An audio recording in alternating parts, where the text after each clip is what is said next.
Bradford County landowners come out in full support for a measure that would keep more of their leasing royalties in the community. Good evening, everyone. I'm Daryl Kirkland-Morgan. And I'm Jennifer Sheehan. Thanks for choosing WENY News at 5:30. Pennsylvania landowners braved the cold temperatures to fight for their royalties from gas drilling companies. The Bradford County Board of Commissioners held a rally outside the courthouse to bring awareness to this issue. WENY's Candace Cole was there, and she now joins us live with more. Candace? Jen and Daryl, scores of people showed up this morning outside the courthouse steps in Towanda to let their voices be heard. The only way that the landowners are going to get protection is by having this House Bill 1684. Today, Pennsylvania landowners and Bradford County commissioners rallied to get House Bill 1684 passed into law. It's meant to protect landowners who have signed royalty agreements with gas drilling companies but now receive less than their guaranteed minimum of 12.5%. We're missing out on almost $5,000 worth of royalties.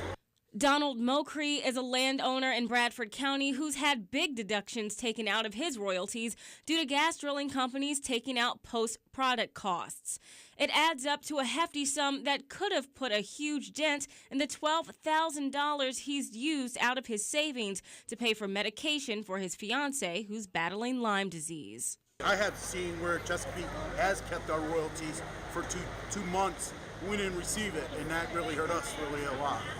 If passed, House Bill 1684 will strengthen the language in the Guaranteed Minimum Royalty Act passed back in 1979, which set a statutory minimum of 12.5%.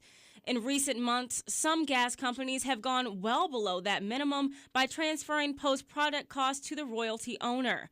Some say these gas companies started taking out 35% of royalties. Then, as time went on, all of it was being taken out. When they got to 95%, I was really angry because there's nothing I can do. There's not a thing I can do. I can't believe that the legislature's intent in this law was that people would receive 5%, 2%, or in many cases, no percent. House Bill 1684 is expected to go to the House for a vote on March 11th. Governor Corbett has also written a letter specifically addressing this issue. You can see that on WENY.com. Just click in the link in my story. In the studio, Candace Cole, WENY News.